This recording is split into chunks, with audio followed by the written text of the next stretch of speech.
Whatever you're doing right now, stop and watch this, because what I'm about to show you on these models is not something I take lightly. I've been doing this for over a decade. I have sat in front of these screens through hundreds of winter storms, and right now, my hands are shaking. This is not a dusting. This is not a light advisory. What is setting up across the next 72 hours has the potential to shut down a massive portion of this country, and most people have absolutely no idea it's coming. We are talking about a storm that stretches from West Texas all the way to the Atlantic coast. We are talking about ice accumulations that can rip power lines out of the sky. We are talking about a winter setup so rare, so potent, that the last time anything comparable happened, entire cities lost power for a week. Did you see that? That's not a little clipper system. That's a monster. And it is aimed directly at tens of millions of people, including, very possibly, you. In the next 30 minutes, I'm going to walk you through exactly what's going to happen, hour by hour, city by city.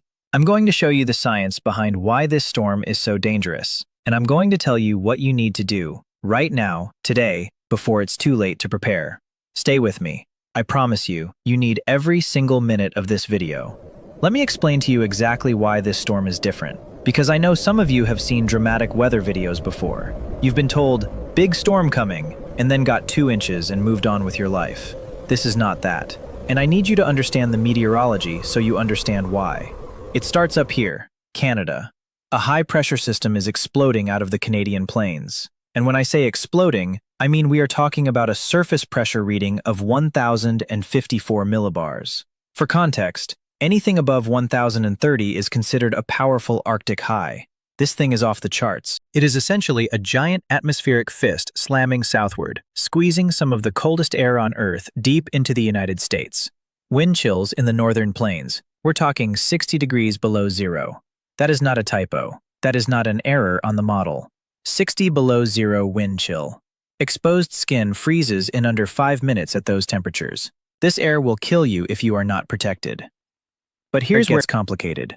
While that Arctic air is charging south, something equally powerful is happening from the other direction. An unusually strong surge of moisture is streaming north from the Gulf of Mexico. Warm, wet, loaded with energy. And it is heading directly into the path of that Arctic blast. When these two air masses collide, and they are going to collide right over the heart of the country, the result is catastrophic precipitation. The question isn't whether it will be bad. The question is, how bad? And then there's the third ingredient, the one that pushes this from a bad storm into a historic event. Speed. Or more accurately, the lack of it. This system is going to move so slowly that every city in its path gets hammered for not hours, but potentially days. The snow doesn't stop. The ice doesn't stop. It just keeps coming. That's the setup, and if you're still not concerned, keep watching. Because the regional breakdown is going to get very specific, very fast. Wednesday, the warning shot. Wednesday is when the first system rolls through. A quick Alberta clipper. 1 to 2 inches in Chicago, southern Wisconsin, light snow into Michigan. Most people will shrug at this. They'll say, oh, it's winter, no big deal. That is exactly the wrong reaction. Because Wednesday is not the storm. Wednesday is the atmosphere loading the gun. Thursday, the calm before the catastrophe. Thursday looks quiet for precipitation across most of the country. And that quiet is terrifying to anyone who understands what's about to follow, because Thursday is the day that Arctic air locks in. The upper Midwest plunges. Northern Minnesota drops to life-threatening cold. If you have family in the Dakotas, in Montana, in northern Wisconsin, call them, check on them. This is not exaggeration. People die in these conditions. Friday, everything falls apart. Friday afternoon is when the nightmare begins in earnest. Wintry precipitation ignites across the southern plains. Oklahoma, Kansas, the Texas Panhandle. Freezing rain begins near the Red River Valley, Amarillo, Lubbock, places that haven't seen ice like this in years. By Friday evening, and I want you to circle this on your calendar right now, freezing rain hits Dallas-Fort Worth between 4 and 5 p.m. If you are in DFW and you have not already made your preparations by Friday noon, you are going to be scrambling in deteriorating conditions. The roads will go bad fast. Southern roads are not treated. They are not salted. They are not built for ice. A 1/4 inch of ice on a Texas highway is a parking lot of crashes. Oklahoma City, same story. Tulsa, heavy snow and ice making roads impassable Friday night. Wichita, looking at 6 to 10 inches of snow.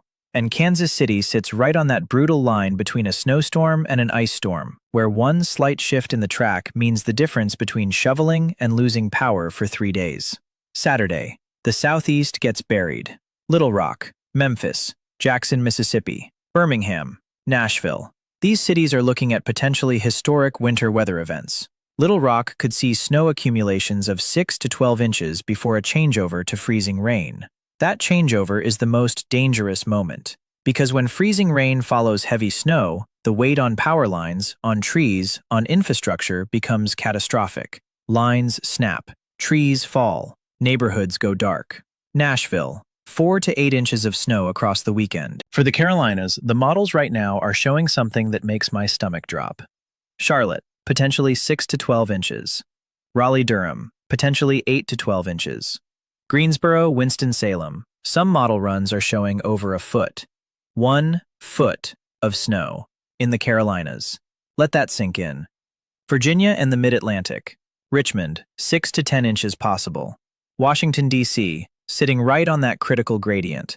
3 inches and a traffic nightmare. Or a major snowfall and a shutdown of the most powerful city on Earth. Baltimore, same situation. Philadelphia, lighter impacts, but don't count yourself out entirely. New York and Boston, your main threat is the Arctic blast, not the snow. But this system doesn't need to hit you directly to impact your life. Millions of your fellow Americans are about to go through something severe. The supply chain disruptions, the travel chaos, the energy grid stress, it will ripple outward. No one is untouched by a storm of this scale. I need to spend a minute here on the science, because I think most people fundamentally misunderstand why ice storms are so much more dangerous than snowstorms, and I think that misunderstanding gets people killed. When most people hear winter storm, they think snow. Big, fluffy piles of snow. Yes, snow is a problem. Snow closes roads, it collapses roofs, it makes travel dangerous. But snow is, in a weird way, manageable. You can see it. You can measure it. You can treat roads with salt and sand. A snowplow can move it. Ice is a different animal entirely. Here's the meteorology that creates an ice storm. Cold air near the surface, below freezing. But above that surface layer, there's a band of warm air aloft. Precipitation falls as snow from the upper atmosphere. It passes through that warm layer and melts into rain. Then it hits the freezing surface air, and it refreezes. On contact. On your windshield. On your roads. On your power lines. On every single branch of every single tree.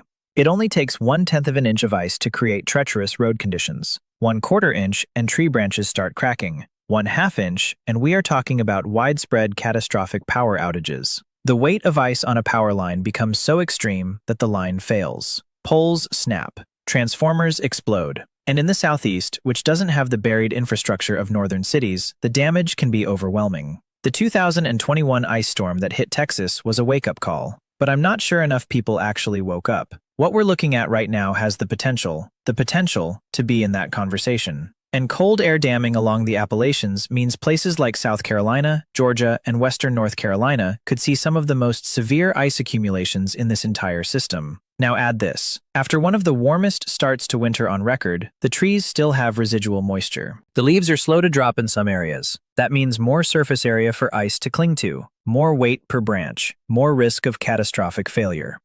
The stage is set.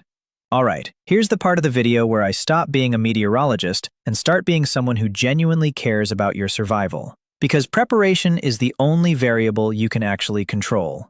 Do not wait until Friday. I cannot stress this enough. Every time a major storm like this approaches, there are two kinds of people.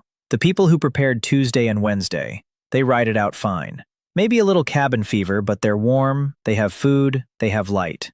And then there are the people who wait until Friday morning, when the freezing rain is already starting, and every store shelf is empty, every gas pump has a line, and the roads are already getting slick. Don't be the second kind of person. Here is your checklist, right now, today. Water. Fill containers. Fill your bathtub. If your pipes freeze or your well pump loses power, you need water. More than you think. 1 gallon per person per day is the minimum. Go higher. Food. Non-perishable, easy to prepare, enough for 5 to 7 days.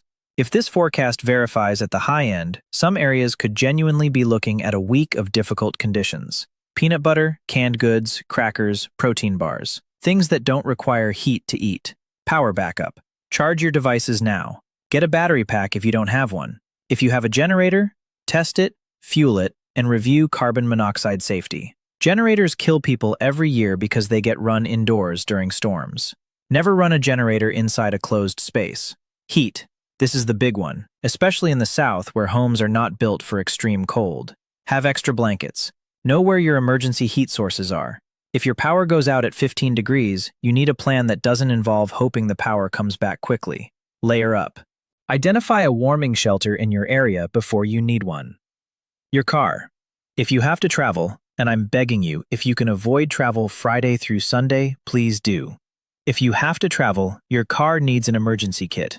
Blanket, water, snacks, flashlight, a small shovel, jumper cables, or a jump starter. If you spin out on a deserted highway in an ice storm, that kit is the difference between an inconvenience and a tragedy. Your neighbors.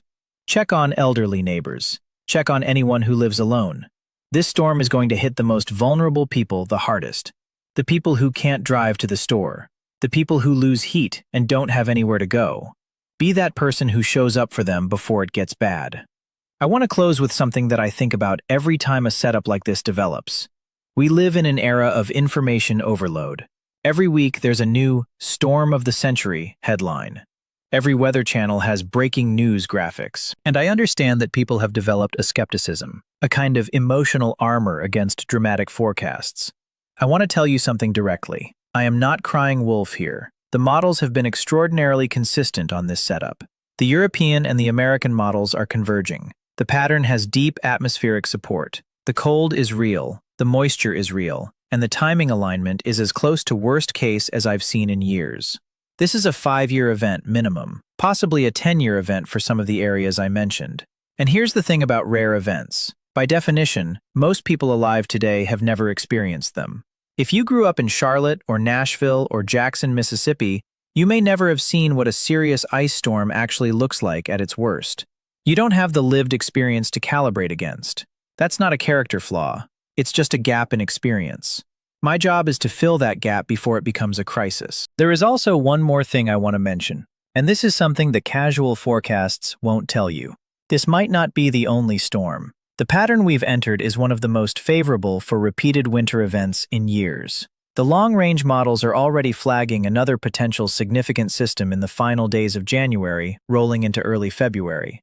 The same deep trough, the same cold air reservoir. It's a conveyor belt. We are not done after this storm. Prepare for a winter that demands your full respect. If you made it to the end of this video, you now know more about what's coming than 95% of the people in the affected areas. Use that knowledge. Share this video with someone who needs to see it. Drop your city or region in the comments. I will be doing updates as this system evolves, and I want to make sure your specific area gets covered. Hit subscribe if you haven't already, because this forecast is going to change. The details will shift. The track will refine, and you need to be here when they do.